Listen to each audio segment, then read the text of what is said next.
Good morning everyone. तो आज हम जो बात करेंगे वो है users of model axillary verbs. अब देखिए मॉडल एक्सिलरी वर्ब होती क्या है। ये ऐसी वर्ब्स होती है जो सेपरेटली जो है ये खुद एक वर्ब है और इसके साथ में आप जो है किसी भी वर्ब का फर्स्ट फॉर्म ऐड करके एक नया जो है एक सेंटेंस बना सकते हैं ना। इसमें जो सब्जेक्ट है सब्जेक्ट के अकॉर्डिंग आपको वर्ब में कोई भी चेंजेस नहीं करना पड़ते। जितनी भी जो मॉडल वर्ब्स होती है सभी के साथ में आपको वर्ब का फर्स्ट फॉर्म यूज़ करना पड़ता है। जिसे अगर अपन सिंगुलर और प्लूरल दोनों सब्जेक्ट की बात करें, चाहे सब्जेक्ट सिंगुलर हो चाहे सब्जेक्ट प्लूरल हो, दोनों के ही साथ में आपको वर्ब का फर्स्ट फॉर्म यूज़ करना होता है। जैसे कि अगर मैं बोलता हूँ कि मैं अंग्रेजी बोल सकता हूँ, आई कैन स्पीक इंग्लिश, इसी तरीके से अगर वह अंग्रेजी बोल सकता है तो ही कैन स्पीक इंग्लिश। अब देखिए इसके अंदर जो मेनली जो कन्फ्यूजन आपको होता है वो होता है इनके हिंदी मीनिंग्स में। तो देखिए English is a language, is not a subject, है ना। अंग्रेजी जो है वो एक भाषा है और अगर आप इसको भाषा के रूप में सीखना चाहते हैं तो आपको समझना पड़ेगा कि अगर आप इसके हिंदी पर फोकस करेंगे तो मेनली यू विल कंफ्यूज्ड।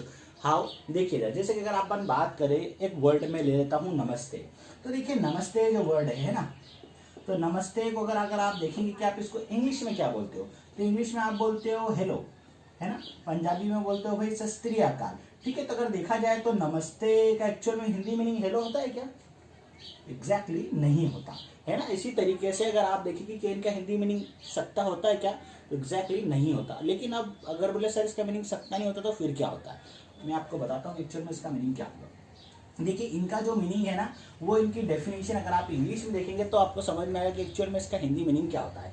इसका हिंदी मीनिंग सकता जरूर होता है लेकिन इनके जो यूजर्स है वो इनके डेफिनेशंस के हिसाब से अलग अलग तरीके से यूज होगा। जैसे केन का यूज होता है पावर बताने के लिए, मतलब जब आप अपनी शक्ति की बात करो, अपनी कैपेसिटी की बात करो, तब जो है अपन केन का यूज करते हैं। जैसे कि आपके अंदर शक्ति है कि भाई मैं जो है 100 किलो का जो वेट है मैं उठा सकता हूँ, अपनी कैपेसिटी बताना चाहता हूँ कि मेरे अंदर इतनी शक्ति है कि भाई मैं कागज को तोड़ सकता हूँ, पापा को मोड़ सकता हूँ, वट एवर, है ना। तो इस तरीके से अगर आपको अपनी क्या पावर बतानी हो तो अपन केन का यूज करते हैं ना। एबिलिटी बताना हो, आपके अंदर योग्यता है कि भाई मैं हिंदी पढ़ सकता हूँ, आई कैन रीड हिंदी, तो ये आपकी एबिलिटी हो गई। आपको कैपेसिटी बताना कि भाई मेरी कैपेसिटी कि मैं 100 किलो वजन उठा सकता हूँ, तो आप क्या बोलोगे, I can lift 100 kg weight, है ना। नेक्स्ट है आपको एक्सप्रेस करना, आपकी भावनाओं को व्यक्त करना, तब जो है आप कैन का यूज करते हो। उसके बाद में अगर आपको परमिशन लेना हो तब अपन कैन का यूज नहीं करते, परमिशन देने के लिए कैन का यूज करते हैं। कैसे, तो देखिए जब भी आपको किसी व्यक्ति को परमिशन देनी हो तो अपन कैन का यूज करते हैं। कैन से परमिशन ली नहीं जाती क्योंकि कैन से जो है आपका डेयरिंग शो होता है, आपकी हिम्मत बताई जाती है। अगर आप बोलते हो can I come in sir, इसका मतलब आप सर को ये बता रहे हो कि सर मैं तो अंदर आ सकती हूँ, मेरे अंदर तो हिम्मत है अंदर आने की। नहीं, ये गलत है। कैन से परमिशन दी जा सकती है। जैसे कि अगर आप सामने ने आपसे पूछा कैन आई सीट सर, तो आप बोल सकते हो yes you can sit. Can I come in sir, yes you can come in. आया सर में, तो कैन से परमिशन देते हैं, कैन से परमिशन ली नहीं जाती।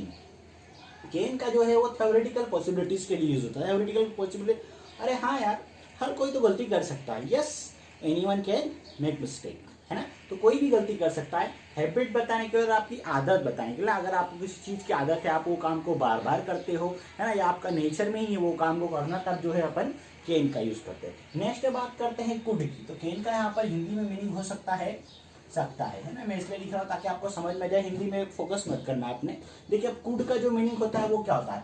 कुड का अगर हिंदी में मीनिंग देखें तो इसका मतलब होता है सका। अब इसका जो यूज है वो कैसे करते हैं, तो देखिए कुड का यूज कैसे करेंगे अपन, इनडायरेक्ट स्पीच में। नरेशन पढ़े होगे आपने, इसमें दो स्पीच होती है, डायरेक्ट स्पीच और एक इनडायरेक्ट स्पीच। मतलब मैं कहता हूँ कि मैं कल नहीं आऊँगा, तो ये हो गई आपकी क्या हो गई, डायरेक्ट स्पीच, कि मैं कहता हूँ कि मैं कल नहीं आऊँगा। अब मेरी बात को आप कहते हो दूसरों को, तो सर ऐसा कहते हैं कि सर कल नहीं आएंगे, तो ये हो गई आपकी इनडायरेक्ट स्पीच। मतलब मैं अपनी बात को कहूँगा तो ये हो गई डायरेक्ट स्पीच, है ना, और मेरी बात कोई और व्यक्ति कहेगा तो वो हो जाएगा इनडायरेक्ट स्पीच। ठीक है, तो यहाँ पर इनडायरेक्ट स्पीच में जो है वो कैन का यूज करते हैं। जैसे एग्जांपल देखते हैं, जैसे मैंने बोला कि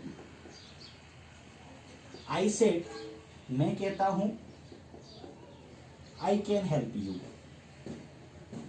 है ना, मैं कहता हूं कि मैं तुम्हारी मदद कर सकता हूं, तो क्या हो जाएगा, I said I can help you. तो यहां पर हो जाएगा I said that I could help you, है ना, कि मैं तुम्हारी मदद कर सकता हूँ। ऐसा नहीं, जब हाई सब्जेक्ट होगा तो सब्जेक्ट यहाँ पर चेंज नहीं होगा। तो ये इस तरीके से जो एग्जाम्पल्स होते हैं ना, ये होते हैं आपके इनडायरेक्ट स्पीच के। ठीक है, नेक्स्ट उसके बाद अपन बात करते हैं पॉसिबिलिटीज की। तो देखिए पास्ट पॉसिबिलिटीज, जैसे कि अगर मैंने बोला कि आपने मुझे बर्थडे पार्टी दी थी, है ना, तो देखिए अगर दोनों सेंटेंस में डिफरेंट है मैं बताता हूँ। जैसे आपने बोला कि I can come in your birthday party, ठीक है, तो मैं आपकी बर्थडे पार्टी में आ सकता हूँ। तो ये क्या हो गया, I can come in your birthday party, मतलब मैं अभी बात कर रहा हूँ कि मैं आपकी बर्थडे पार्टी में आ सकता हूँ, ये प्रेजेंट टाइम की बात है। और मैंने बोल दिया कि I could come in your birthday party, इसका मतलब हो सकता है कि मैं आ सकता था, है ना, पास्ट टाइम में, लेकिन सॉरी यार मैं नहीं आ पाया। तो अगर आप नेगेटिव सेंटेंस बोलेंगे तो कैसे बोलेंगे कि आप अंग्रेजी बोल सकते हो, आई कैन स्पीक इंग्लिश, हाँ मैं तो अंग्रेजी बोल सकता हूँ। अरे यार तुमने तो हाँ अंग्रेजी बोला, तुमने तो अंग्रेजी बोली नहीं। यस यार आई कुड स्पीक इंग्लिश, हाँ मैं अंग्रेजी बोल सकता था बट आई कुडंट स्पीक, है ना, पर मैं नहीं बोल सका। सॉरी यार I couldn't attend your birthday party, मैं तुम्हारी बर्थडे पार्टी अटेंड नहीं कर सका। तो जो काम आप नहीं कर सके इन योर पास्ट पॉसिबिलिटी, वहाँ पर अपन कैन की प्लेस पे कुड का यूज़ करते, कैन का यूज़ नहीं करेंगे, ठीक है। आगे देखिए, आगे एग्जाम्पल से आपका पावर और कैपेसिटी और एक्सप्रेशन, लेकिन कहाँ पर, पास्ट में। तो जो चीज़ आप प्रेजेंट में बताते हो कैन के साथ में, वही चीज़ आप पास्ट में बताते हो कुड के साथ में, ठीक है। एक्सप्रेस करने के लिए आप इसमें बात करते हैं पोलाइट रिक्वेस्ट और परमिशन। तो जिस तरीके से आप मैं से परमिशन लेते हो ना, इसी तरीके से पोलाइट रिक्वेस्ट और परमिशन जो है कैन से भी ली जा सकती है। आप ऐसा पूछ सकते हो, could I come in sir, क्या मैं अंदर आ सकता हूँ सर, या क्या मैं अंदर आ सकती हूँ सर। तो जो कुड से जो है वो पोलाइट रिक्वेस्ट और परमिशन जो है वो दोनों ले सकेगी। जैसे कि आप इससे रिक्वेस्ट करना चाहते हो, could I know your name, क्या मैं आपका नाम जान सकता हूँ। Could you please help me, क्या आप मेरी मदद करेंगे। Could you please move a bit, क्या आप थोड़ा सा खिसकेंगे। Could you please listen me, क्या आप मुझे सुनेंगे, ठीक है। तो इस प्रकार के जो सेंटेंसेस के लिए इससे पोलाइट रिक्वेस्ट और परमिशन दोनों का ही जो है यूज़ किया जा सकता है। लेकिन याद रखना, कैन से आप परमिशन देते हैं, कैन से आप परमिशन लेते नहीं, लेकिन कुड से आप परमिशन ले सकते हैं, ठीक है, और दे भी सकते हैं, लेकिन इन अ पोलाइट मैनर। नेक्स्ट बात की जाए मे की, तो मे का जो यूज़ है वो कहाँ पर किया था। तो देखिए मे का जो यूज़ है वो किया जाता है टू टेक परमिशन और टू गिव परमिशन, मतलब किसी व्यक्ति को आज्ञा देने के लिए, किसी व्यक्ति से आज्ञा लेने के लिए। जैसे कि मैंने पूछा कि मैं आई come in sir, yes you may कम, हाँ मैं आ सकता हूँ, तो आप बोलेंगे हाँ आप आ सकते हो, ठीक है। तो ये दोनों लेने और देने दोनों के लिए होता है। पॉसिबिलिटीज, देखिए पॉसिबिलिटीज में यहाँ पर जो संभावना है ना, वो कैन के कंपैरिजन में मे कम होती है। कैन में आप 100% श्योर होते हो कि ऐसा हो सकता है, और मे में आप श्योर नहीं होते, अनसर्टेनली, मतलब जो चीज़ें पूरी तरीके से सुनिश्चित नहीं होती उसमें आप मे का यूज़ करते हो। जैसे कभी गर्मी बहुत हो रही है ना, बारिश नहीं हो रही, और अगर आपको बोलना है कि बारिश हो सकती है, तो आप बोलेंगे इट मे रेन। रेन का मतलब होता है बारिश होना, एक वर्ब है, तो आप बोल सकते हो इट मे रेन, बारिश हो सकती है, लेकिन शायद ही संभावना है उसके होने की, है ना। नेक्स्ट एक्सप्रेस, अपने बारे में किसी विचार को बताना। विश, आपकी इच्छा बताना। प्रे, है ना, प्रार्थना करना। ब्लेस, किसी व्यक्ति के लिए आशीर्वाद देना। कर्स, शराब को बताना। और ऑप्टेटिव सेंटेंसेस, है ना, तो इन सभी चीज़ों के अंदर यूज करते हैं। अब कैसे सेंटेंस होते हैं, देखिए ऑप्टेटिव सेंटेंसेस किसे बोलते हैं, इसको बोलते हैं जैसे कि may God live you long, है ना, भगवान जो है आपकी आयु दीर्घायु करे। मैं गॉड ब्लेस यू, है ना, भगवान आपको आशीर्वाद दे। मैं गॉड कर्स यू, भगवान आपको शराब दे। मैं गॉड टीच यू लेसन, भगवान तुम्हें सबक सिखाए, तुमने बुरा किया तो तुम्हारे साथ भी बुरा होता है। मैं गॉड टीच यू लेसन। तो ऐसे सेंटेंसेस में, है ना, परमिशन लेने के लिए, पॉसिबिलिटीज बताने के लिए, और ऑप्टेटिव सेंटेंसेस में, ऑप्टेटिव सेंटेंसेस में लास्ट में एक्सक्लेमेटरी मार्क्स लगता है ना, तो ऐसे सेंटेंसेस में बताने के लिए कि मे गॉड ब्लेस यू, भगवान आपकी मदद करे। मे गॉड हेल्प यू, आपकी जर्नी सुखद हो, आपकी यात्रा मंगलमय हो। तो ऐसे सेंटेंसेस बताने के लिए, किसी के लिए प्रे करने के लिए, है ना, किसी को शराब देने के लिए, ऐसे सेंटेंसेस के लिए भी मे का यूज किया जाता है। नेक्स्ट अपन बात करते हैं माइट की। तो देखिए मैं जो केन का पास्ट कुड होता है ना, इसी तरीके से मे का पास्ट माइट होता है ना। माइट का मतलब क्या होता है, माइट का भी मतलब होता है सका सकी सके, है ना, लेकिन अब इसका जो इनडायरेक्ट स्पीच में यूज करते हैं, है ना, वो कैसे होता है, जैसे कि he said he may help me, उसने कहा कि मैं तुम्हारी शायद ही मदद कर सकता हूँ। पॉसिबिलिटीज कम है, तो क्या हो जाएगा, he said that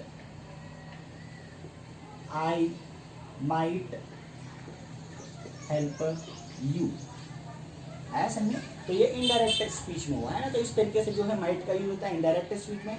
polite request और परमिशन के लिए सेम जैसे मैं का यूज करते हो आप इसी तरीके से माइट का भी यूज कर सकते हो। जैसे कि मैं कम इन सर, इस तरीके से आप बोल सकते हो might I come in sir, मैं आई हेल्प यू, तो आप बोल सकते हो माइट आई हेल्प यू, ऐसे नहीं प्लीज क्या मैं आपका नाम बोल सकता हूँ, मैं I know your name, might I know your name और could I know your name. तो देखिए ये जो तीनों सेंटेंस होते हैं, मैं है ना, माइट और कुड, तो इन तीनों का जो यूज़ है वो पोलाइट रिक्वेस्ट और परमिशन के लिए किया जाता है। आप भी कर सकते हैं, जरूरी है कि आप मैं आई कम इन सर बोलें, आप could I come in sir भी बोल सकते हैं, might I come in sir भी बोल सकते हैं। देखिए अब इसके बाद में अगर अपन बात करें तो इंग्लिश के अंदर देखा जाए तो ब्रिटिश इंग्लिश में सिर्फ 4 टाइप के सेंटेंस होते हैं। पहला आता है आपका अफर्मेटिव, दूसरा आता है आपका नेगेटिव, तीसरा आता है इंट्रोगेटिव, चौथा होता है इंट्रोगेटिव नेगेटिव। लेकिन इन 4 टाइप्स के सेंटेंसेस से प्रॉपर इंग्लिश नहीं बोली जा सकती, इसलिए जो है हम नेक्स्ट सेंटेंसेस जो बनाते हैं उसके लिए अपन यूज़ करते हैं क्वेश्चन वर्ड इंट्रोगेटिव और क्वेश्चन वर्ड इंट्रोगेटिव नेगेटिव, है ना। अब ये जो सेंटेंसेस है अब इनको बनाया कैसे आता है, तो देखिए मैं आपको एक मॉडल का यूज़ बताता हूँ,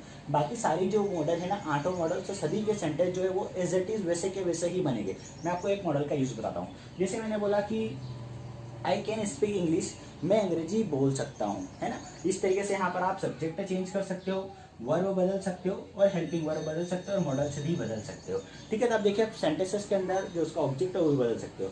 तो अब देखिए सेंटेंसेस बनेगा कैसे, जैसे मैंने बोला कि मैं अंग्रेजी बोल सकता हूँ, आई कैन स्पीक इंग्लिश, तुम अंग्रेजी बोल सकते हो, यू कैन स्पीक इंग्लिश, पापा अंग्रेजी बोल सकते हैं, papa can speak English, father can speak English, mother can speak English, है ना। मैं मोबाइल खरीद सकता हूँ, I can buy a mobile, you can buy a mobile, we can buy a mobile. ऐसे में तो आप सब्जेक्ट वर्ब और उसके अकॉर्डिंग ऑब्जेक्ट भी चेंज कर सकते हो। इसी तरीके से अगर आपने यहाँ पर कैन लगाया, है ना, अब इसका नेगेटिव देखें कि मैं मोबाइल नहीं खरीद सकता, तो I can't buy a mobile या I can't afford a high prices mobile, ठीक है। नेक्स्ट अपन यूज करते हैं कैन आई स्पीक इंग्लिश, क्या मैं अंग्रेजी बोल सकता हूँ, कैन यू स्पीक इंग्लिश, क्या तुम अंग्रेजी बोल सकते हो, can you talk to me, क्या तुम मुझसे बात कर सकते हो, और नहीं करना हो can you not speak English, क्या तुम अंग्रेजी नहीं बोल सकते, can you not listen to me carefully, क्या तुम मुझे ठीक से सुन नहीं सकते, है ना। नेक्स्ट अगर आपको क्वेश्चन वर्ड का यूज कर लो तो सो दोनों ही सेंटेंस को यहाँ पर कॉपी पेस्ट करके रख दिए, सिर्फ आपको क्वेश्चन लगाना, जैसे आप ऐसा कैसे कर सकते हो, how can you do this, आया समझ में, आप यहाँ क्यों आ सकते हो, why can you come here, आया समझ में। अगर इसका नेगेटिव बनाना हो कि how can you not do this, आप ये कैसे नहीं कर सकते, हाउ कांट यू भी बोल सकते हो, आप यहाँ पर भी नोट लगा सकते हो, वहाँ पर भी नोट लगा सब्जेक्ट के बाद में। लेकिन याद रखिएगा नेगेटिव सेंटेंस में हमेशा जो है हम सब्जेक्ट के बाद नोट लगा, अगर यहाँ पर आप नोट लगा सेंटेंस बनाते हो तो भी वो राइट है, वो अमेरिकन स्टाइल है ना, और ये ब्रिटिश स्टाइल है, तो आप दोनों ही तरीके से सेंटेंस बना सकते हो, उसमें कोई भी दिक्कत नहीं है, ठीक है। आगे सामने अगर यहाँ नेक्स्ट अगर यहाँ पर अपन वर्ब चेंज हेल्पिंग यहाँ पर मॉडल वर्ब चेंज करें, जैसे कि मान लो कैन की जगह अपन कुड रखते हैं, है ना, तो आई कुड स्पीक इंग्लिश, मैं अंग्रेजी बोल सका, आई कुडंट स्पीक इंग्लिश, मैं अंग्रेजी नहीं बोल सका, कुड आई स्पीक इंग्लिश, क्या मैं अंग्रेजी बोल सका, could I not speak English, क्या मैं अंग्रेजी नहीं बोल सका, how could I speak English, मैं अंग्रेजी कैसे बोल सका, how could I not speak English, मैं अंग्रेजी कैसे नहीं बोल सका।